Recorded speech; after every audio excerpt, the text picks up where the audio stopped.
A group of heroes heads into the dark forest on a mission to liberate their homeland. Each wields a powerful weapon known as a regalia, legendary armaments that grant power far beyond human limits. So naturally, they're feeling pretty confident about taking down the dark beasts lurking in the forest. That confidence lasts exactly 5 seconds, because the moment they arrive, their poor driver gets yeeted into oblivion by a giant beast. With no time to waste mourning the guy, R.I.P., brave NPC, the team springs into action. Their fearless leader, Stefan, commands everyone to form up and charges straight into the den of monsters. The cutlass-wielding hero slices through beasts like he's auditioning for a Blender commercial with his whirlwind technique, while Stefan decapitates a massive snake with a single swing. Unfortunately, even headless, the snake is still in the mood for murder. But just as it lunges at Stefan, Alicia Glenfall pierces its eye with her sword, finally putting the thing down for good. So far, so good. With the lesser monsters cleared, the group delves deeper into the cave, hunting the fearsome beast Lord of the South. At the heart of the cavern, they come face to face with none other than Clevitus of the Moonlight. And you know it's serious when the monster has a slow motion or a glowing boss music entrance. Everyone feels the pressure from Clevitus' sheer presence, but Stefan, bless his optimism, believes they can win with the power of friendship.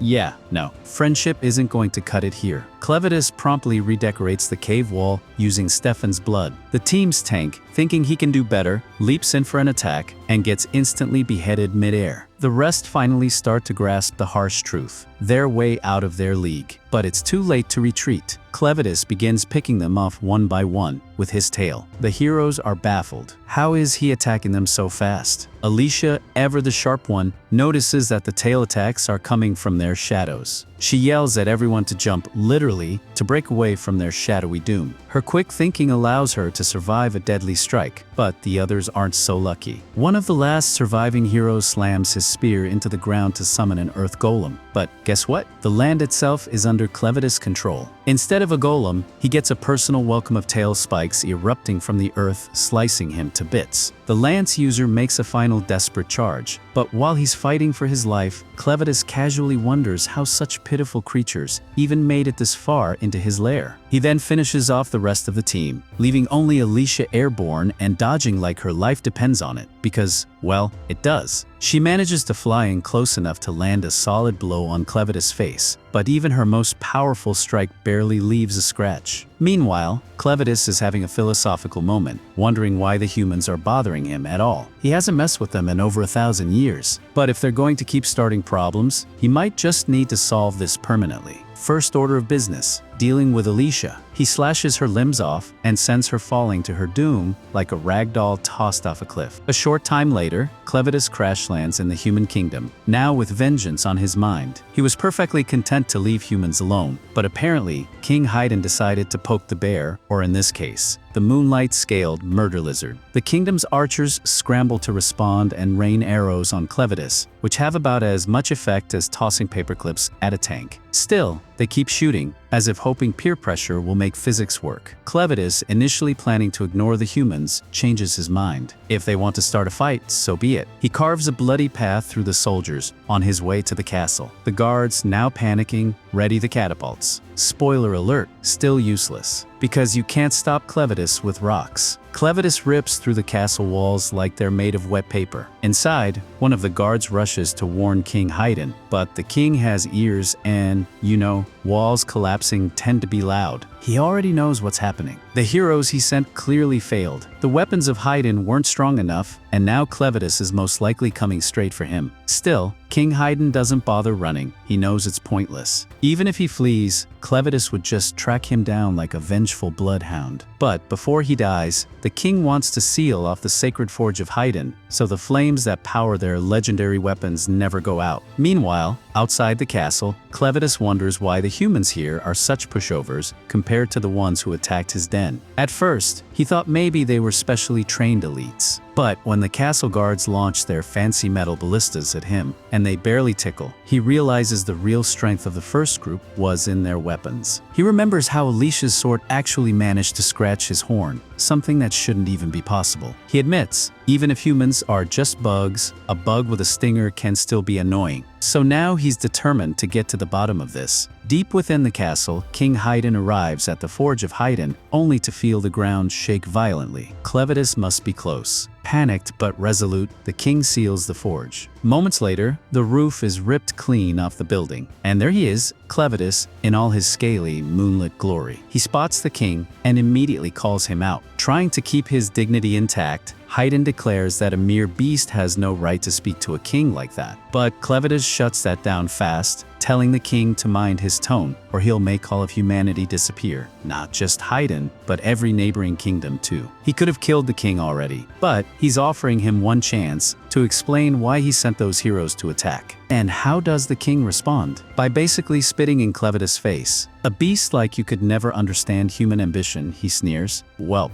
wrong answer. Clevitus hears all he needs. He slices off King Heiden's head on the spot and begins forming a plan to wipe out every last human. But as he walks out of the wrecked kingdom, something stops him. He hears a baby crying beside the lifeless body of its mother, crushed under rubble. Does Clevitus feel sympathy? Absolutely not. He keeps walking. But then the mother, somehow still alive, calls out to him, begging him to save her child. Clevitus is momentarily stunned by the audacity. He reminds her he's the one who destroyed this place. He's planning to exterminate humans. Why would he save one? The mother doesn't argue. She admits the adults may have deserved this fate, but pleads that her baby did not. He's innocent. Clevitus still doesn't buy it. All humans are the same in his eyes. But, just for fun, he challenges her. Prove this child is worth saving. She knows she can't. She's dying. But she promises that if he does save the child, he'll one day discover that the baby's worth will reveal itself. She dies shortly after. And Clevitus? He walks away, only to come back. The mother's words must have gotten under his scaly skin. He picks up the baby. He's still not sure this is a good idea, but compared to his own long life, a human baby is practically a blink. For now, he'll keep it out of curiosity. In the land of Ethia, 5 humanoid races exist. The Dun, numerous and masters of architecture. The Orgites, top-tier hunters and medicine experts. The Sladens, aquatic folks who dominate in swimming and fishing. The Benti, strong barbarians who can't cooperate to save their lives. The people of Heiden, or rather formerly Heiden, who were famous for forging powerful weapons, like the legendary blades of Heiden. Beyond Ethia lies nothing but darkness, a mysterious frontier where the dark beasts dwell, and with them, the 4 dark beast lords. Clevitus is one of them. No human has ever dared cross beyond the borders. Back at his cave, Clevitus brings the baby home. To make sure nothing eats it, he growls at all the surrounding monsters like a strict babysitter with anger issues. Then, curling up beside the child, he starts to rest. But now, he has a problem. The baby reeks. Like, really reeks, covered in poop. And Clevitus, mighty lord of the moonlight, did not sign up for diaper duty. So, what's his genius solution? He tosses the baby into a pit of spiders. Yeah, seriously. The baby immediately starts screaming, which, to be fair, is a reasonable reaction. But Clevitus calmly assures him that the spiders only eat poop. It's actually a spa day, kind of. Still horrifying. He pulls the baby back up, but the crying won't stop.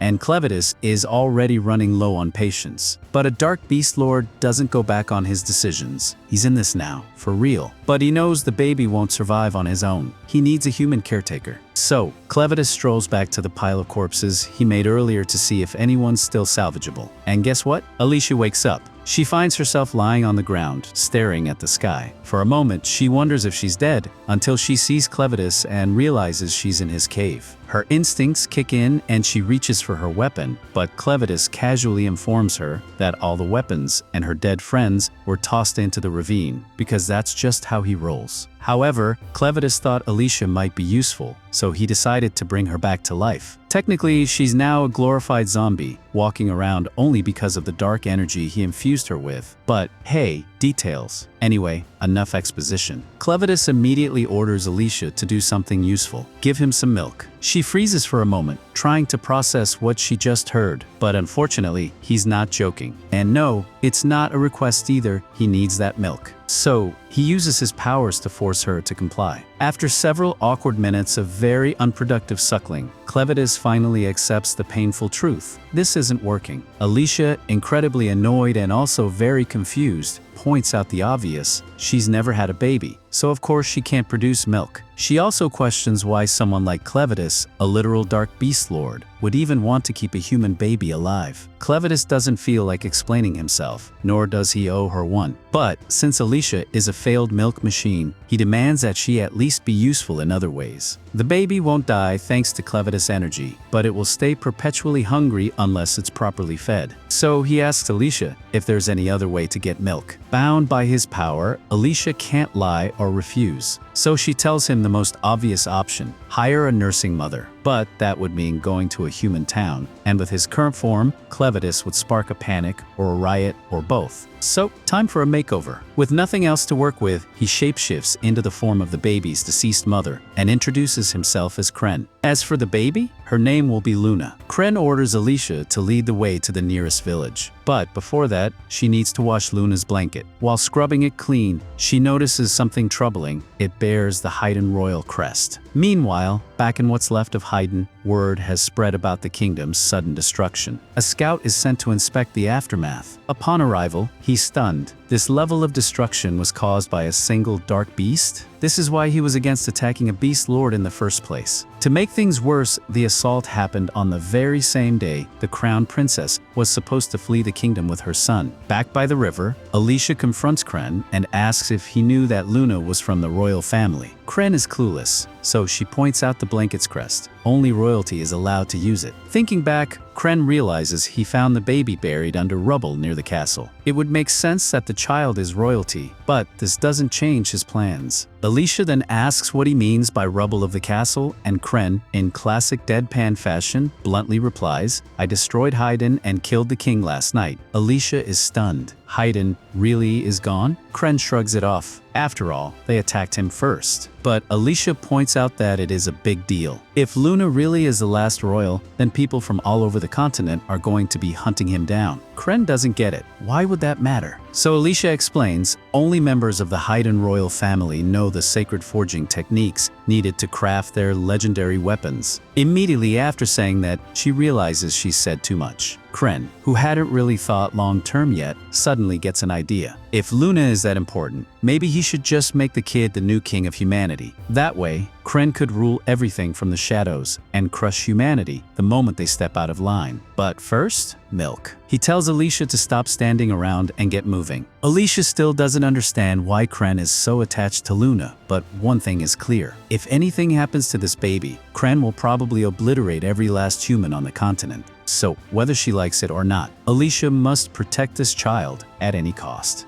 Now we see that Alicia and Klen both are captured, and suddenly Alicia awake, and she's seen Klen in front of her, and she was very calm and tell Alicia that Luna is safe, and she doesn't have to worry about her. Now Alicia go closer to Klen and asked how only one hit was enough to down you. Don't tell me that you are now weaker like human, because you just transformed into one. Then Klen says, of course not, even I was shocked, and this body is weaker than I thought. Right now I am just a human, and I will have to hide my identity until Luna becomes the king. Then Alicia says we have been attacked by filthy bandits, and we are being taken to slavery, and these bandits are stronger than normal humans. They can as dirty as for themselves and cross any cruelty. In the next scene, we see that they reach the place, and bandits ask men and old people to go one side and women and child to another. But suddenly of the men try to escape, and then one of the bandits kill him with the knife. One of the bandits steps forward and declares, "We're ravens, and if anyone else tries to run,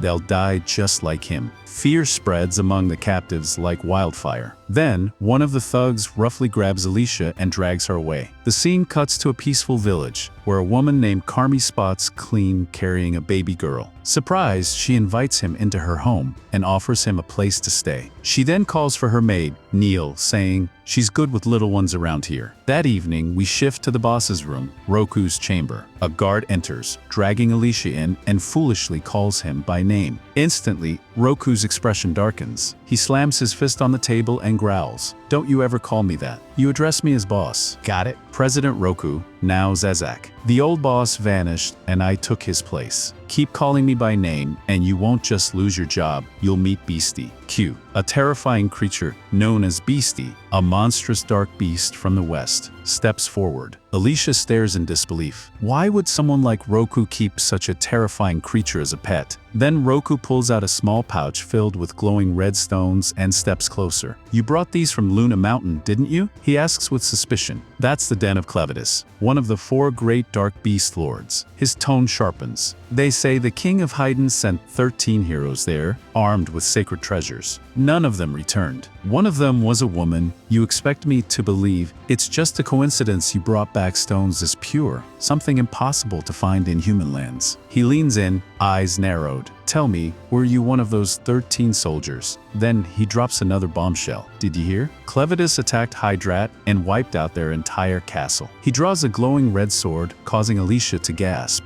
That sword, she exclaims. She recognizes it immediately. Only Heiden's royal family can forge such a weapon, the red glow proof of its purity and immense power. These swords are said to amplify a fighter's strength manifold. But Roku smirks. Oh, this thing? It's fake. We don't just sell slaves, we sell counterfeit weapons too. Most people are too dumb to know the difference. He adds, there are only 2 ways to get a sacred treasure. Either be chosen as a hero by the king, or looted off a dead one. And let's be honest, most heroes die anyway. Then Roku stares coldly into Alicia's eyes. So, where's your sacred treasure? And where are the other 12? Alicia clenches her fists and remains silent. His grin fades. Make her talk, he orders his guards. Tomorrow, she's leading us to it. She's the key to finding all 13. The guards drag her away. Later, we see Clean working undercover in the local tavern, serving food and drinks. The customers mock him, laughing at his pale and fragile appearance. Nearby, Carmi whispers to a friend, that boy's strange. I thought he had orc blood because of that horn on his head, but he's way too weak. He's practically see-through. Meanwhile, Neil is carrying drinks when one of the guards deliberately trips her, sending her crashing to the ground. They drag her outside, claiming they'll teach her a lesson and beat her mercilessly before tossing her into the dirt.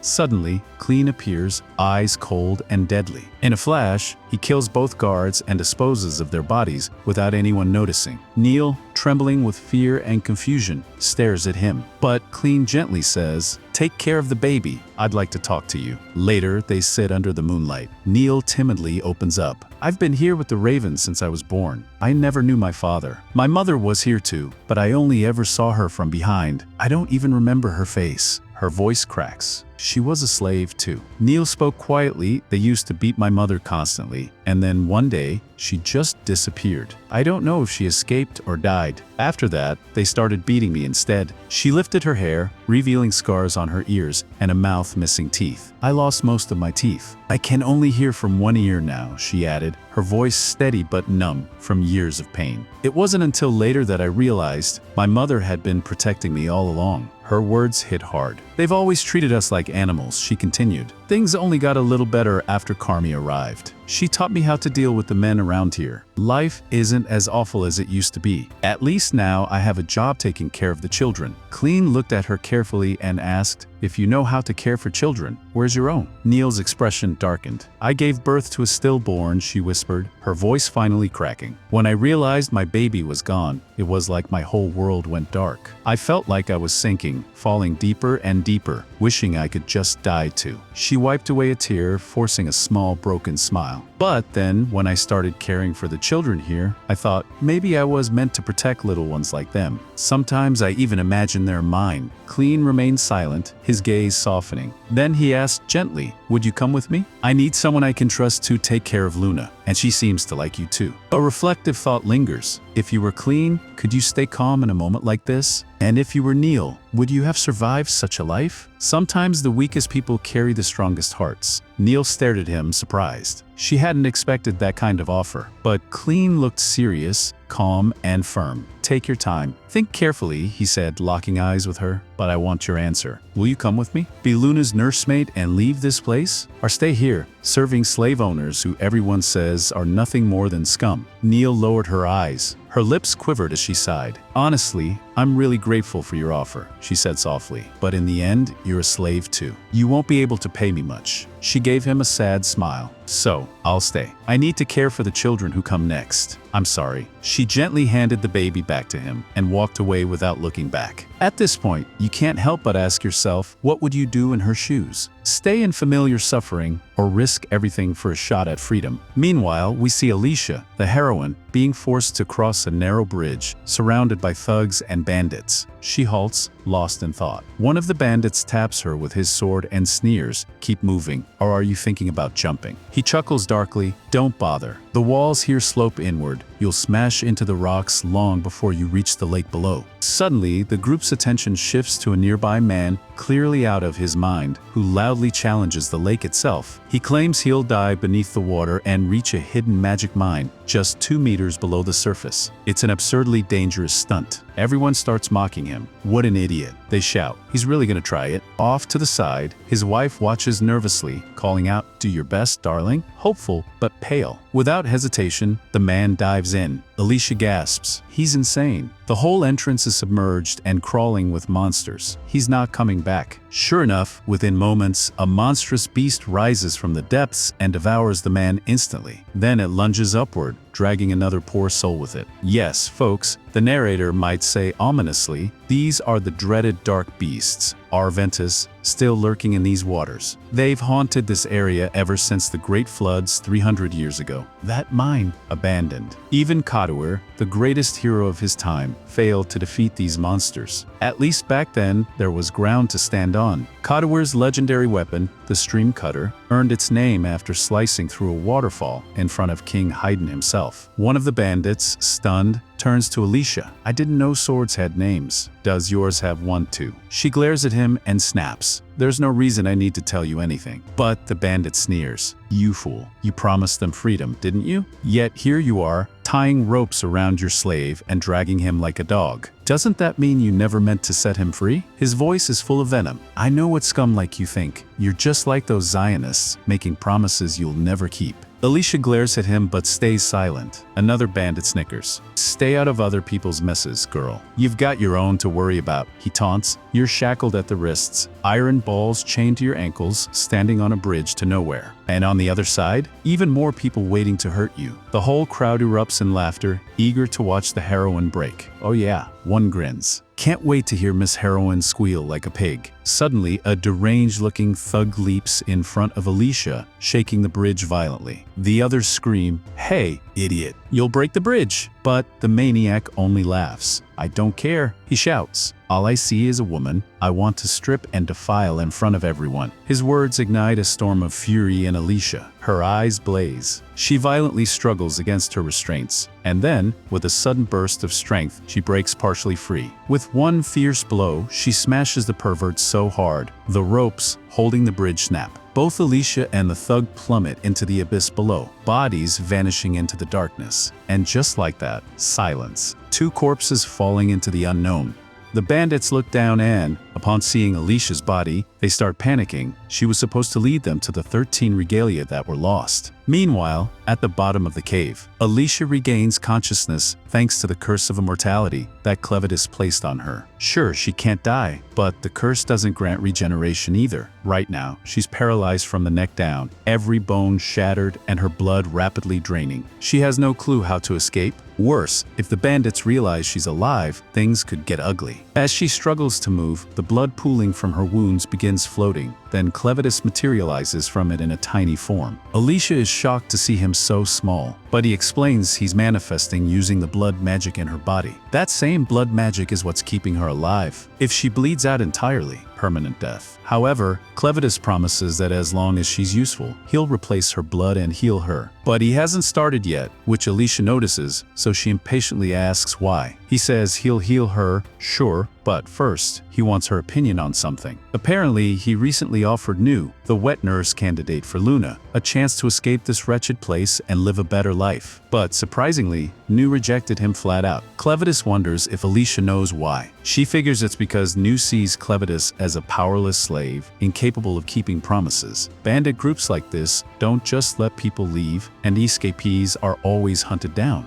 Being born and raised in this camp, Nu probably thinks freedom is a hopeless dream. Clevitus asks if there's a solution. Alicia bluntly suggests, just kill all the bandits. If no one's left to chase her, Nu might actually believe she can be free. She adds that with his power, Clevitus could easily wipe out the camp. But Clevitus refuses. If word got out that he left the mountain, enemies might take advantage and invade his territory. Instead, he wants Alicia to handle it. After all, it's normal for a hero to slay bandits. Alicia tries to protest, but Clevitus shuts her up and forcefully pumps her full of blood, regenerating her body. When the bandits finally reach her, they're horrified watching her bones snap back and tissues reattach. The agony is unbearable, but soon she's back to full health. They can't believe she survived the fall, but figure it doesn't matter. As long as she's alive, they can force her to lead them to the 13 regalia. One cocky bandit charges alone and slashes her shoulder, but after what she just endured, it's nothing. She grabs his arm, punches his face in, then snatches his sword and eye patch. Alicia still hates being forced to fight, but these scumbags need to go down. While Alicia handles the bandits, Clevitus focuses on finding Nu and convincing her that escape is possible. Meanwhile, Nu returns to the tavern, where Carmi, correct name for Carmi, is worried about her bruises. Carmi hates seeing Nu beaten, but can't stop the bandits. Still, she asks Nu to start clearing dishes. Noticing Nu is in an oddly good mood despite the abuse, Carmi asks what's up.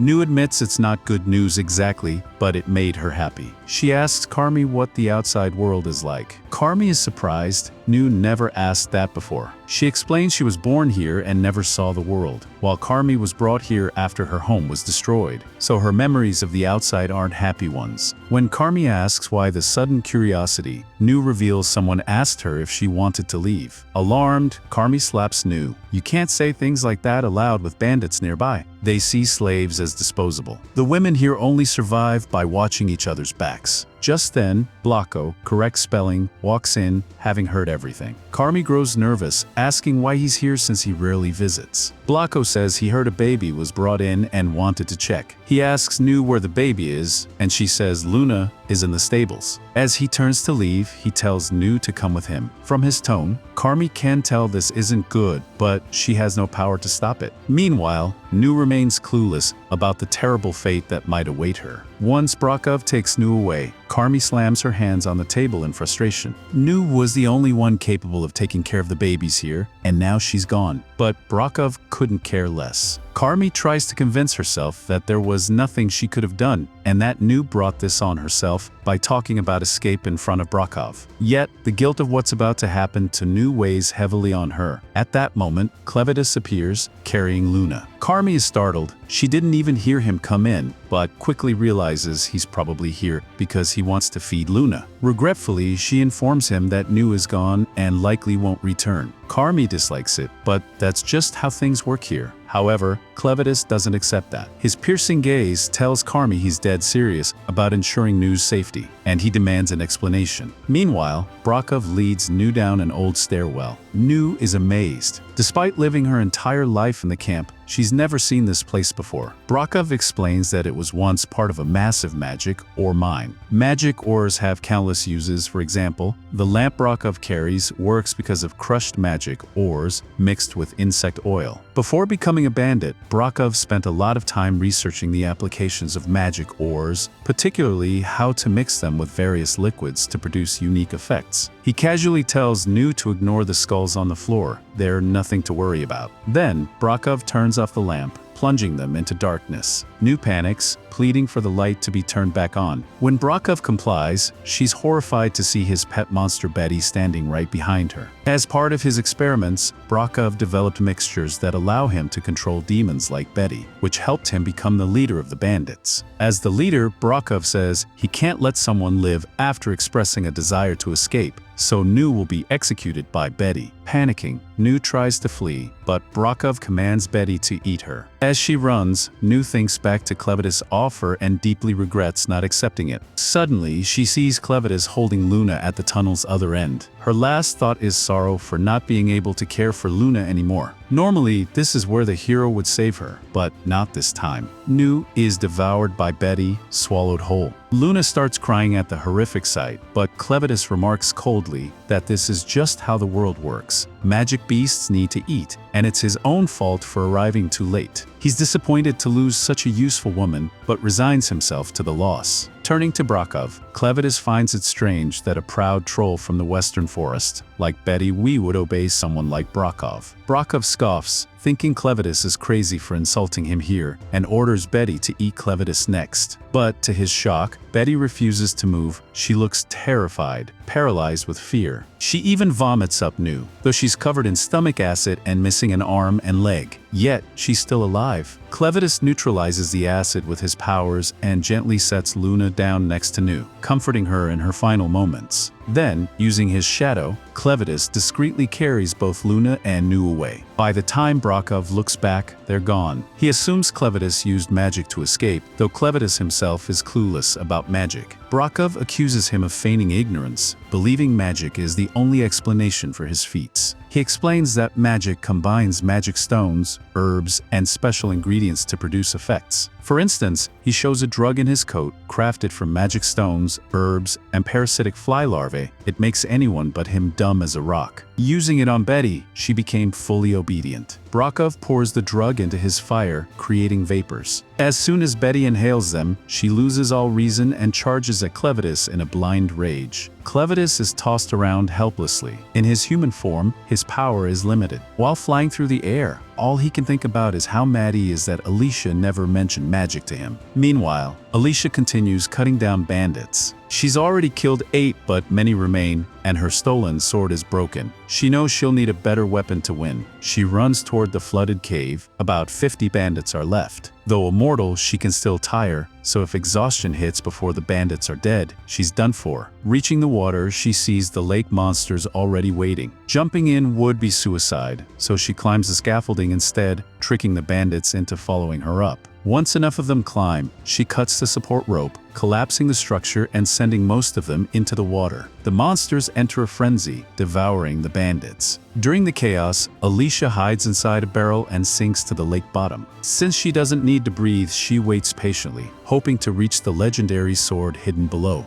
While the monsters were devouring the bandits, Alicia was having a rough time descending to the bottom of the lake. The water pressure increased the deeper she went, and being unable to breathe wasn't exactly helping her mood. Still, she pressed on because, hey, she knew she couldn't die anyway. Her real enemy was her own weak body. After a tough struggle, she finally reached the bottom and spotted something glowing. It was the sword. She swam toward it, but just as she reached it, the biggest, meanest monster of them all appeared out of nowhere. Alicia was stunned. How could something that huge stay hidden down here for so long? But there wasn't time for awe. The monster grabbed her and yanked her toward its gaping mouth while she desperately tried to reach for the sword. Just in time, she managed to grab it while practically lodged between the monster's teeth. She remembered what her father once told her, that her hands might be weaker than a man's, but she was far better at drawing out a sword's true power. Channeling that strength, she slashed her way free and unleashed the sword's energy. Guided by the legendary sword techniques passed down in stories, Alicia started moving freely underwater like she was born there. She realized then that the sword grew stronger in the right environment, and it finally clicked. This was the same creature that likely defeated the hero known as the Current Cutter. No one could have imagined a beast like this existed. It had to be one of those ancient monsters from legends, immortal creatures that rarely appear and live for thousands of years. While trying to escape, Alicia caught the attention of other monsters. But all she cared about now was oxygen. Slashing through anything in her way, she reached the surface, gasping for breath. The remaining bandits were stunned. There she was, emerging from the water, wielding the sacred sword. But before they could cheer, the enormous monster burst from the lake and went full rampage mode, killing everything in sight. Alicia tried escaping, but couldn't do much. She attempted to attack the monster's limbs, but it was useless. To kill it, she'd need to chop its legs off, and she couldn't even reach those. It became obvious, no single hero could take on an ancient beast like this. So, she made the logical choice. She retreated. The bandits begged for her help, but she coldly left them to their doom. The monsters made quick work of them. From a safe distance, Alicia watched it all go down. The monsters weren't leaving the lake, and that meant her mission was technically complete. Clevitus had only asked her to eliminate the bandits. Plus, she now had the sword. So when? Just then, Clevitus started speaking to Alicia through the essence of darkness. He knew she'd completed the mission. Even though he hadn't seen it, he could somehow feel it. Clearly, it had been rough. Alicia, not in the mood for compliments, snapped back that rough didn't even begin to describe it. It was destructive. She demanded to know why he didn't help if he knew how bad it would be. Clevitus replied that he had a problem. Alicia was baffled, a lord of darkness with problems. He explained that part of it was his limited human form. The other part? He'd been dealing with this whole thing called magic, something completely new to him, and it was seriously messing with his senses. Why didn't you tell me about magic, Alicia? He said ominously, come to me now so I can punish you.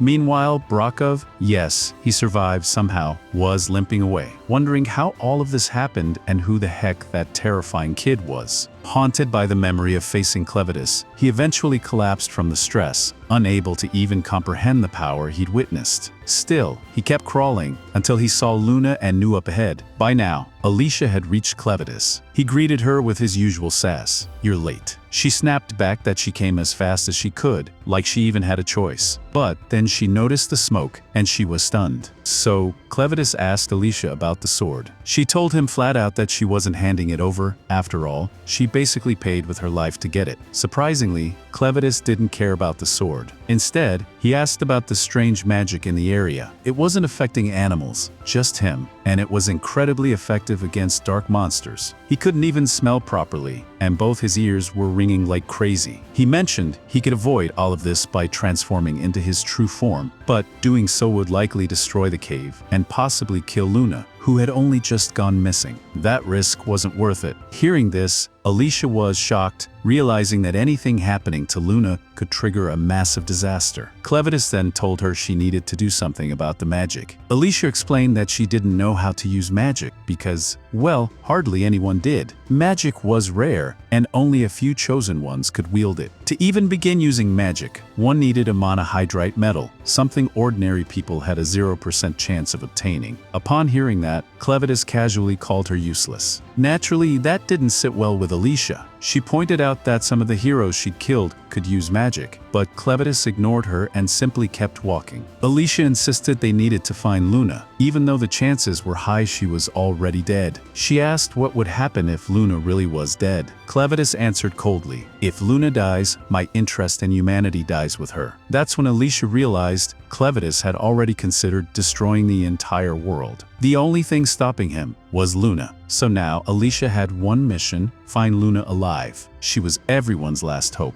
As they moved forward, Alicia noticed bloodstains and asked if Neil was injured. Clevitus said Neil wasn't even in a condition to crawl, meaning someone must have dragged her away. Elsewhere, we see Frocco moving ahead, but Neil, stubborn as ever, kept tripping him up, so Frocco started kicking her. Even then, Neil wouldn't let go of his coat. He was furious. That coat was a rare, one-of-a-kind item made from black feathers. Still, his mission to get Luna out of there came first. Frocco remembered that when he tried to touch Luna, she suddenly burst into tears, causing the lantern in his hand to explode. That's when it hit him. This child had magical power. Not just that, he had pure royal blood. He had to be the lost prince of the Heiden kingdom. Suddenly, Alicia appeared. Frocco was stunned to see her. He asked where his men were. From behind, Clevitus calmly told him they are all currently being digested inside the dark monster's stomach. Clevitus looked at Neil and said, looks like you fought right to your last breath. At that, Frocco made a threat. If anyone moved even a step, he'd start cutting off Luna's fingers. Clevitus, not even slightly fazed, said, do what you want. Alicia, however, stepped in, saying, let me handle this. This guy will actually cut her fingers off. Even if we can heal them, the pain and trauma won't just vanish. Then she made Frocco an offer. She revealed the legendary sword. Frocco was stunned. Without warning, Alicia threw the sword into the wall and said, you can't pull that out with one hand. So let's make a deal. Leave the kid, take the sword, and walk away. But if you try anything funny, I'll kill you myself. Frocco laughed, saying, if you're giving up the legendary sword that easily, then this kid must be worth even more than the sword. His suspicion confirmed, Alicia was furious. Then Frocco started asking where the rest of the legendary swords were. After all, 1 for 1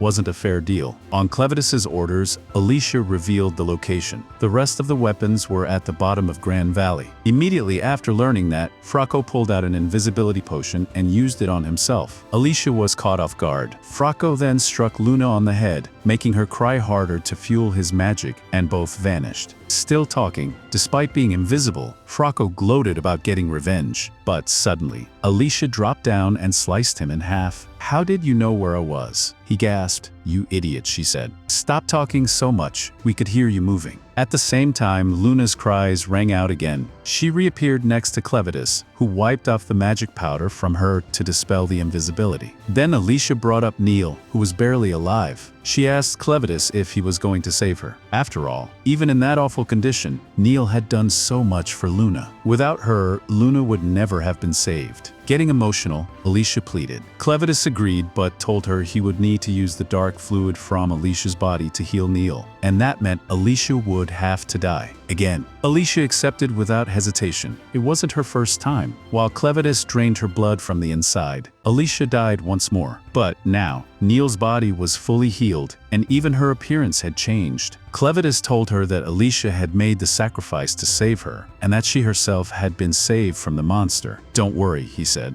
"Alicia will definitely come back." For the first time, Clevitus actually praised Alicia, admitting she was stronger than other humans. Sure enough, Alicia came back to life again. First thing she did, she looked for her sword, her most prized possession now. Then, Clevitus handed Luna to Neil, now fully recovered, and said it was feeding time. Oh, and also he renamed Neil to Neller, which left her completely stunned. "You're a new person now," Clevitus told her, "so you need a new name. Will you join us?" She responded happily.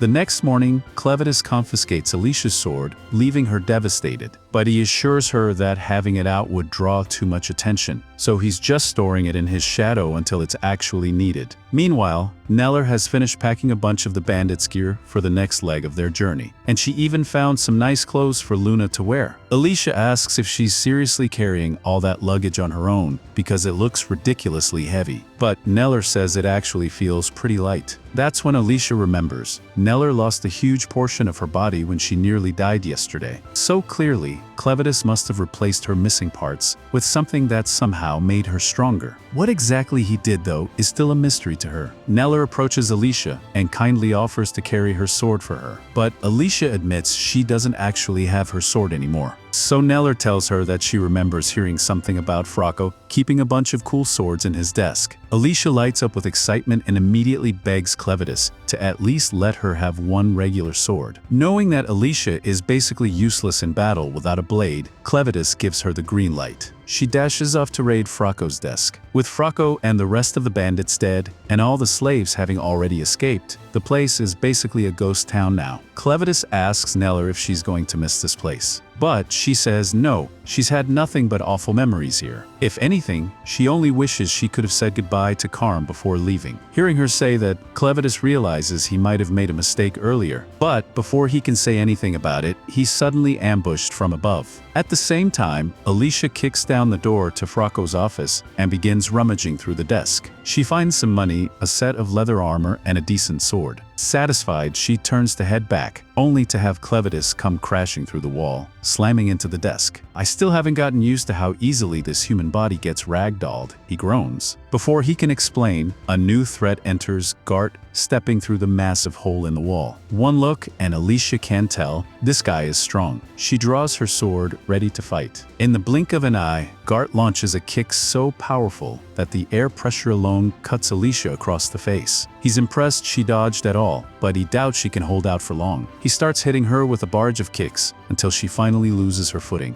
Then Gart jumps back and unleashes a tornado of wind, launching Alicia through the roof. She crash lands outside, battered but still standing, much to Gart's surprise. Impressed, he makes her an offer. He's only interested in Clevitus, so if she puts her sword down and leaves, he won't fight her anymore. But Alicia doesn't buy it. She assumes he must be one of the surviving bandits. Right now, she really wishes she had the stream splitter sword. Since she doesn't, she falls back on a technique she learned from King Heiden. She clears her mind of all distractions. The only thing left in her head? Running the fade with Gart. Her sudden burst of speed catches Gart off guard, and just as her sword is about to make contact, Clevitus shouts for her to stop. Her body obeys instinctively, but her mind is still dead set on murder, so Clevitus has to literally knock some sense into her. Once Alicia calms down, Clevitus explains the truth. This was all one big misunderstanding. There's no need for a fight. Besides, if he hadn't stopped her just now, Gart would have straight up obliterated her with his next kick before she could land a hit.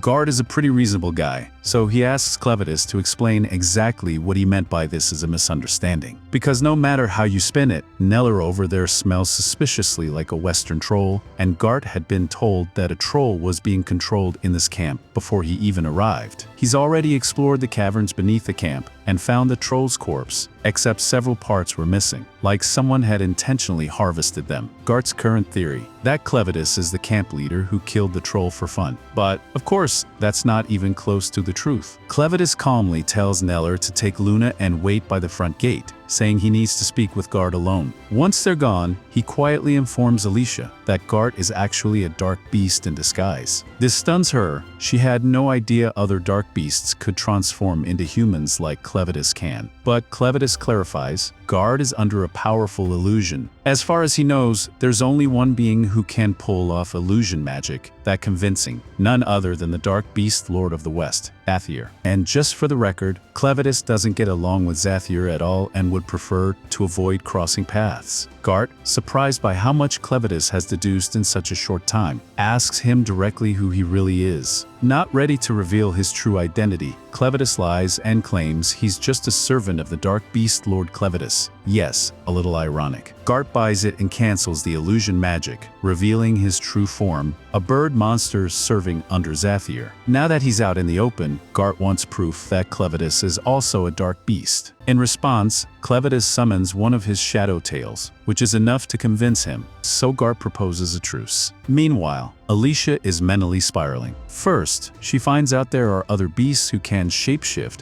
and speak fluent human like Clevitus. So what was even the point of the heroes fighting Clevitus back then? Clevitus notices her distress and reassures her. She doesn't need to worry, since very few dark beasts can disguise themselves as humans. And aside from Zathir, most wouldn't bother interacting with humans unless there's a really good reason. With that cleared up, Gart wants to know something else. Why is Clevitus willingly traveling with a human woman? Clevitus explains that Alicia is a human he turned into his servant. She's now bound to obey his every command, and he's keeping her around as a guide to help him understand the human world. Same goes for Neller and Luna, though he's not planning to tell Gart anything more than that. Gart accepts the explanation, but makes one thing crystal clear. If Clevitus interferes with his mission, he will kill him. Clevitus, unfazed, replies that he's welcome to try, but it won't be easy. With that tension diffused for now, Clevitus decides it's his turn to ask a question. Earlier, Gart had mentioned something about Zathir considering wiping out all of humanity. That struck Clevitus as strange, because last he heard, Zathir actually enjoyed watching humans and was even worshipped as a god by the Orgites in the West. So what changed? Gart agrees to explain. 3 days ago, he discovered several dark beast families had lost their children. That alone wouldn't have been alarming, but he also found a vial at the scene, which made him suspect human involvement. He reported the situation to Zathir, along with 9 similar incidents he had found. Zathir agreed that the humans were likely behind the disappearances. Although she was surprised they betray her like this, especially after how well she had treated them, she tasked Gart with investigating. If it turns out that humans are kidnapping the children of dark beasts in the forest, she plans to wipe them all out. Hearing that, Clevitus starts putting pieces together. Last night, while interrogating Carm, she told him that all children born in the camp are sold to a mysterious group of men because of their talent. That was Fracco's plan for Luna too. Clevitus now suspects that the kidnapped dark beast children and the human kids being sold off might be connected. He recalls that Carm mentioned a talent, and he's pretty sure that talent involves magic. When Alicia hears the word magic, her expression sours. Clevitus picks picks up on it and asks if she knows anything. She says magic still isn't her area of expertise, but kidnapping children for their magical potential. That absolutely sounds like something the wizards would do. Those are the people who've been changing the face of warfare in human kingdoms over the past few years. Right now, the outcome of battles depends almost entirely on the skills of the wizards each side has, as a single wizard is capable of wiping out dozens, if not hundreds, of soldiers with a single spell. Granted, wizards are also vulnerable to attacks from other wizards, so they're not unstoppable, but they remain a devastating force on the battlefield. The first person to introduce wizards into warfare was General Drell, also known as the Dragon Slayer. He's the same man who killed Alicia's father when she was a child, so she has held a deep grudge against him for years. Clevitus finds that story interesting but questions why Alicia wasted her time coming after him instead of targeting the man who actually killed her father. After all, Clevitus had never harmed humans until they attacked first. Alicia explains that it was her father's dying wish, so she put aside her personal feelings and committed herself to the mission to push forward through Clevitus's territory. Meanwhile, elsewhere in the human kingdom, General Drell is leading an army of 50,000 men southward. His objective is to capture the ruins of Heiden and claim them for himself. The remnants of the Heiden army, however, number only around 6,000 men, and they have very few wizards left. There's no way they could stop him in a head-on confrontation. Miguel asks if reinforcements are on their way, but given the current state of communication and travel, it'll take at least 3 days for help to arrive. For now, they're on their own. The commander has a last-ditch plan to give them a fighting chance. If they can reach the fortress at Highgate and seal it from within, they might be able to hold off Drell's forces despite being vastly outnumbered. However, this strategy depends on cooperation from the soldiers already inside the fortress. Although the commander sent them a letter explaining the situation, he's received no response. He assumes things must be chaotic inside as well. At this point, the commander and Miguel are still unsure whether the rumors of Clevitus destroying Heiden are true. But since Bolate was bold enough to send General Drell to conquer the region, he suspects the worst, that Heiden has indeed fallen. If he had to guess, Drell is after Heiden's forge because without it, no one can produce magical weapons. Miguel agrees it would be disastrous if the Bolates managed to get their hands on the forge and began manufacturing magical arms. But the threat goes beyond simple weapons. The Royal Forge of Heiden is one of the oldest magical artifacts in existence. If the magic-obsessed Bolates were to obtain it, there's no telling what secrets they might uncover. With that kind of power, they could potentially take over the entire continent. That's why the commander insists they must be stopped at all costs. At the same time, General Drell meets with the most powerful wizard under his command, Maynard. Maynard informs him that he has confirmed Heiden was indeed destroyed by Clevitus, and all members of the royal family have been killed, except for the 6-month-old crown prince. He's the only surviving member of royal blood, but his current whereabouts are unknown. Maynard can't say for sure whether the child is alive or dead. However, in other news, he recently received a report from a group of bandits who claim to have found a baby matching the prince's description. Maynard believes it's worth investigating, and General Drell gives him full authority to do whatever it takes to locate the child and bring him in.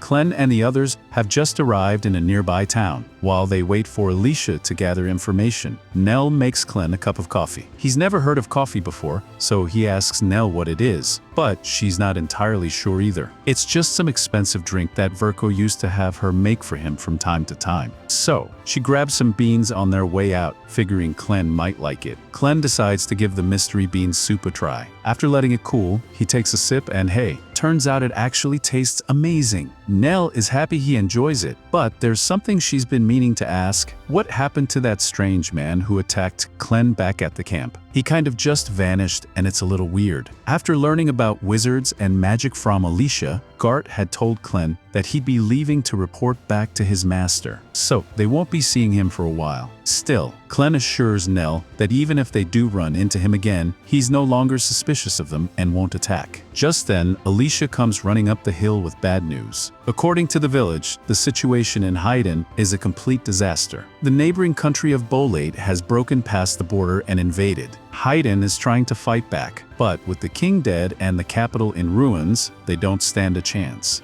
Apparently, the country of Essen tried to slow down Bolade's advance, but it didn't do much in the end. Clen asks why Essen would even bother helping Heiden when they aren't directly involved in the conflict. Alicia explains that Essen has been at war with the Bolates for ages, but they're currently weaker. They don't want the Bolates getting their hands on the Heiden Forge, a powerful artifact that could make them unstoppable. Of course, even if they got the forge, it would be useless without someone of royal blood to activate it. The real problem is that Heiden is hopelessly outmatched, especially since Clen killed their king, and they don't have any sorcerers left. At this rate, Heiden might just disappear from the map. That sounds awful, but Clen doesn't really care. His only goal is to make Luna king. Whether Bolate takes over Heiden or not doesn't matter to him. But Alicia argues otherwise. If Heiden falls under Bolate rule, Luna will never be allowed to be king. Only Bolate-born citizens are eligible, and from Luna's appearance, it's painfully obvious he's a pure-blooded Hidamite. Under Bolate rule, that would make Luna an outcast. Worse still, pure-blooded Hidamites are extremely rare and highly valued. Their blood is essential for refining arcanocite. And with a man like Drell leading the invasion, there's no telling how far he'd go. Drell was the one who killed Alicia's father. Not in battle, they used to be friends. But because Alicia's dad was once considered one of the greatest swordsmen in the nation, Drell, years after his retirement, decided to challenge him to a duel, just to prove he was better. Real classy.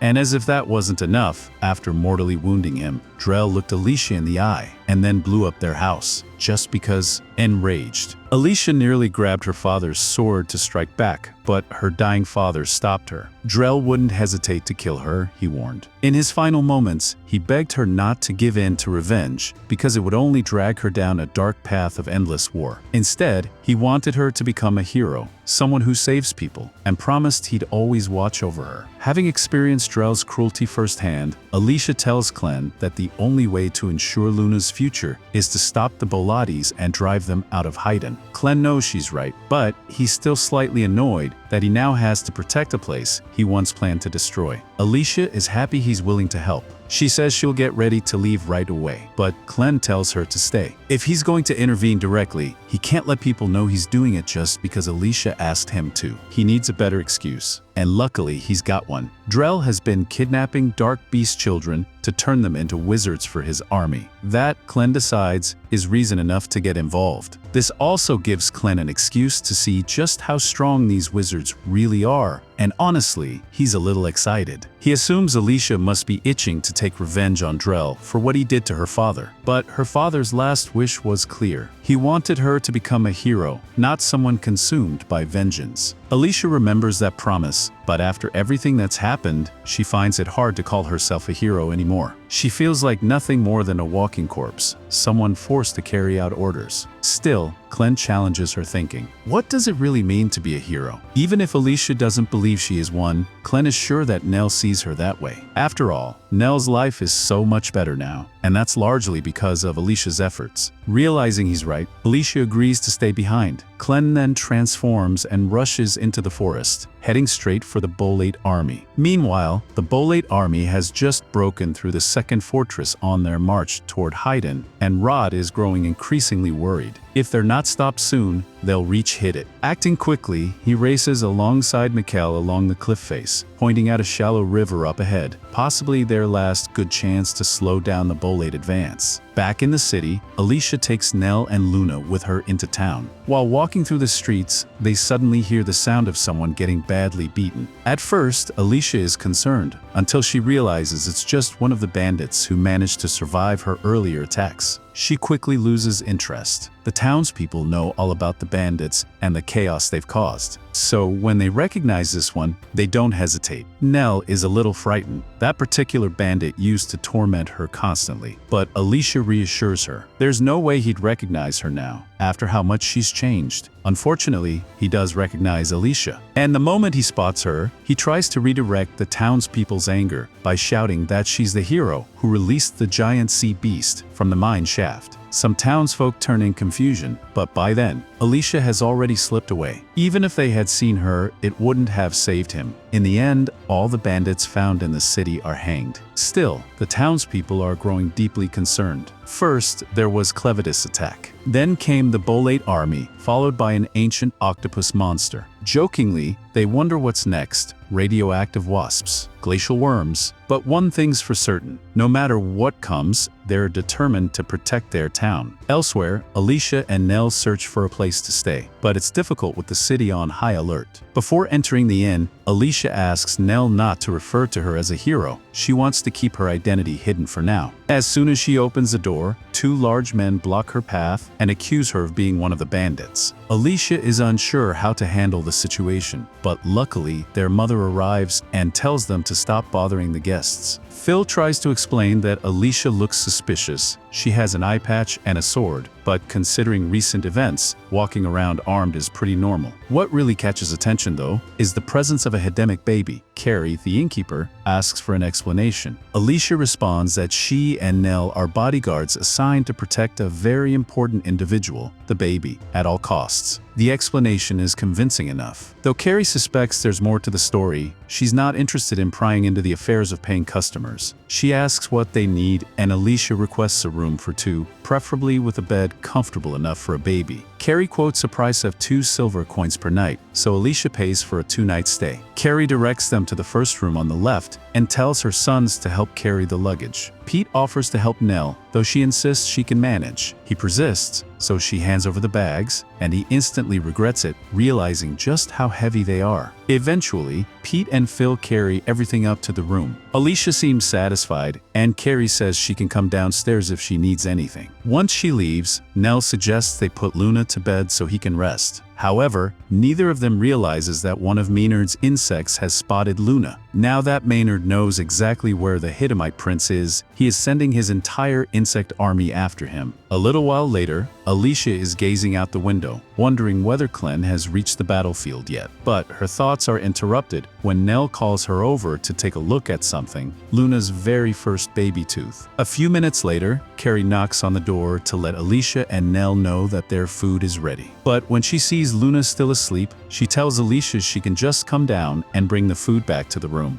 Alicia follows Carrie downstairs, and Carrie points to the food waiting at the end of the table. On her way over, Alicia overhears some bar patrons grumbling about how everything going wrong is the hero's fault. According to them, if those so-called heroes hadn't gone out and challenged one of the beast lords, then Clevitus wouldn't have destroyed Heiden, and the Bolate army never would have started this war. Public opinion on heroes is absolutely tanked. People have every right to be mad. In their eyes, all the heroes have done is make life worse. Just as Alicia is about to head back upstairs, she suddenly senses the presence of a dark beast. In the next moment, something smashes through the downstairs window and lands right next to Pete. He thinks it's just a regular ball and casually reaches to pick it up until Alicia yells at him not to touch it. Unfortunately, she's too late. The ball suddenly expands and launches Pete into the ceiling. Surprise! It's actually a giant centipede. Maynard then enters the inn like it's just another Tuesday and announces that this isn't some ordinary bug. This centipede hails from the dark beast forest, meaning it's on the same level as some of the most powerful dark beasts out there. One guy in the bar doesn't even wait for the lecture to finish. He came here to drink, not fight an overgrown insect. So he dives out the window, a perfectly reasonable plan if only Maynard hadn't already stationed hundreds of bug monsters outside. So yeah, the guy gets eaten. Bad luck. Maynard reveals that this whole creepy crawly ambush was part of his plan to make sure no one leaves town until his mission is complete. Just to make it extra official, he introduces himself as the highest mage in Lord Drell's army. Everyone panics. No one expected Drell's forces to actually attack their village like this. But Maynard clarifies, he's not here to take over. His mission is simple, to confirm whether the Heidemic baby here is of royal blood. Alicia immediately realizes how serious this is. If Maynard already knows that Luna is here, she has to get him out, fast. Suddenly, a scream from upstairs breaks through her thoughts. Nell is in trouble. Turns out Maynard already sent his subordinate wizard, Neller, up to their room. And she's currently pinning Nell against the wall, using the bed frame like she's auditioning for a villain role in a horror movie.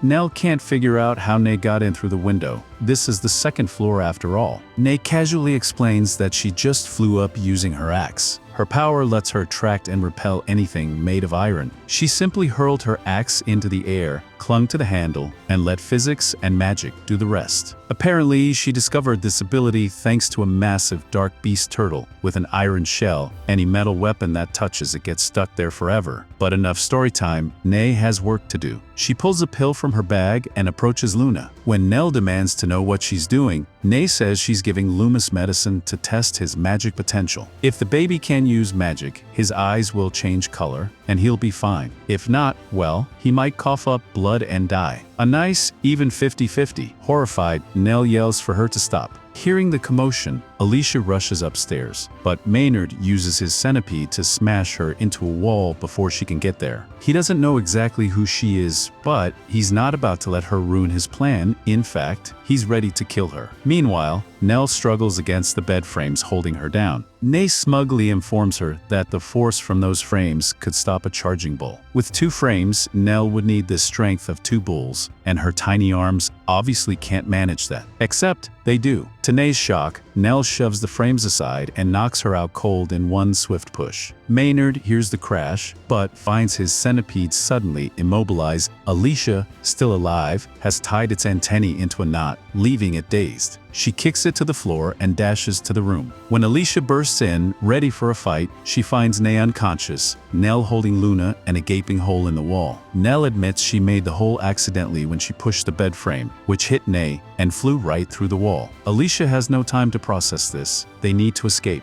Grabbing her sword, she tells Luna to stay close. They leap out the window, and Alicia slices through the airborne bugs blocking their way. By the time Ney regains consciousness, they're long gone, and she can't pursue without Maynard's help, since the bugs attack indiscriminately. A short while later, Alicia and Nell make it past the city limits, where the bugs stop chasing them, thanks to Maynard's order to only surround the city. If they're lucky, they might reach the forest before dawn, but luck runs out quickly. A second wall of insects blocks their path, far too many for Alicia to cut through. They'll need to hide. Back at the inn, Ney reports their escape. Maynard asks if she at least tested the baby's magic, but she admits Nell knocked her out first. He realizes they underestimated the women, and that the blonde is definitely Alicia Glenfall, the hero. He knows because he was there when Drell killed her father. A hero traveling with an ordinary baby makes no sense, which means Luna must be the Heidemic prince they've been hunting. Practically gleeful at the thought of torturing a hero, Maynard orders Ney to gather all the townspeople in the main square. The town leader boldly tells him that bugs won't make them submit. Maynard responds that none of this would be happening if the king of Heiden hadn't foolishly attacked Clevitus. Now that the capital is destroyed, Clevitus might return to claim the land, so the Bolate army is here to protect them, which is really just an excuse for an invasion. Without the king's magic weapon, the people have no way to resist. Mar tells the townspeople they have a bigger enemy to worry about right now. The blonde woman from earlier is one of the 13 heroes who started this entire mess. If they want to take out their frustrations, they can start by hunting her down. Meanwhile, Drell's army is marching toward the falling capital of Heiden, wading across a shallow river when Drell suddenly halts. He senses someone watching. Under the bright moonlight, hiding is pointless, so he calls for the stalker to show themselves. From the bushes, Rode emerges and immediately thrusts his frost spear into the water, freezing the entire river solid and trapping the feet of Drell's soldiers. His own troops, equipped with ice cleats, move freely while even the enslaved dark beasts struggle to stand. Mikkel rallies their forces, telling everyone to target Drell's wizards first so they can't undo the ice. Drell knows the frost spear's abilities, but even at full power it shouldn't be able to freeze an entire river at once. He suspects Rode stationed mages upstream to chill the water beforehand, a clever tactic. Clearly, Rode has mastered his regalia. If he defeats Drell here, the war could end. But Drell warns it won't be that easy. Rode lunges forward, but Drell swats him aside with a heavy backhand slash. Rode retaliates with an ice magic strike, but Drell dodges and the attack freezes harmlessly behind him. Their blades and spear clash, and Drell grudgingly admits Rode's skill. A regalia may grant power, but true mastery takes strength and training. Still, he doubts Rode has the power to break the shackles of the world. Then Drell unleashes his trump card, summoning a massive dragon's claw in midair. Rode is stunned. Regalia aren't supposed to create physical objects, but the claw is real, and it sends him flying across the frozen river. Mikkel and the soldiers try to assist, but Drell fuses magic with his sword, creating something far beyond a normal weapon. When some of Rhodes' men rush in, Drell annihilates them and his own soldiers with another dragon claw strike. To him, anyone weak enough to die from such an attack is unworthy to see the world beyond their borders. Rhodes, bewildered by Drell's talk of borders and shackles, demands an explanation.